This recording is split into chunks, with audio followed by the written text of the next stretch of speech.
Hey everybody, it's Mrs. Bukaki again. So in this video, the last video you saw, we were solving quadratics by factoring.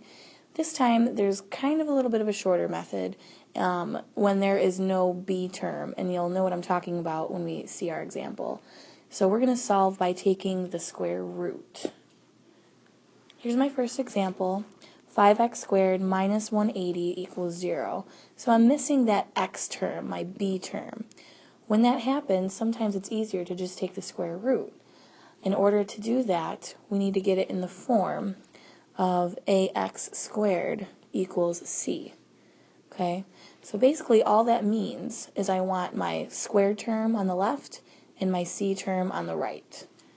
So let's start off with that. 5x squared equals 180. Okay, so we have our correct format. Now I want to solve for x.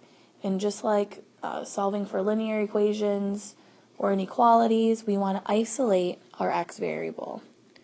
Okay, so the first thing that pops out is this 5 out in front. We want to get rid of it. So how do you undo multiplying 5 times x squared? Well, we divide it on both sides. Okay, so once we do that, our 5's cancel, we get x squared equals, I believe that 180 divided by 5 is 36. Okay, so this is a nice easy example because we know 36 is a perfect square. The same number multiplied by itself means that we have a perfect square. In this case, 6 times 6 equals 36. Okay, so when we take the square root on both sides, we will get, again, we want to undo the square. The only way to undo a square is to take the square root. We will get x equals plus or minus 6. Do not forget the plus and minus. Why do we have plus and minus?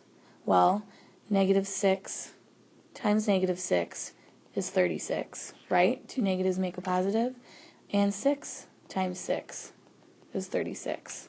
Okay, so we have to take into consideration the minus as well. Okay, and we always have two solutions for our quadratics because it's in the shape of a parabola and it crosses the x-axis in two spots. Okay, so there's our solution for our first example. Get it into this form first, isolate your x variable, and we're good to go. So let's do another one. Okay, here I have 3x squared equals 24. Well, it looks like we're already in our correct format of ax squared equals c. So we don't have to move any numbers around. We just need to work on isolating our x variable. So the first thing I want to do is divide by 3 on both sides. So I have x squared equals 8. And then our last portion, we want to take the square root of both sides. When I do that, I undo the square for our x, so I get x equals, and now the square root of 8, that's not a perfect square like in the last example. But if you remember from Algebra 1, we can still simplify this a little bit. So I'm just going to off to the side write this square root of x, and I kind of like to make a little tree diagram to see what we can pull out of the square root. So we have what times what gives us 8. Well, I know 4 times 2 is 8. Okay? So guess what? A 4 is a perfect square. That can be taken out of our square root. Or you can think of it like this. 2 times 2. When you have 2 of something, 2 of the same number, that can be taken out of our square root. Or if you find a perfect square, that can automatically be taken out of our square root. Okay, so we're left with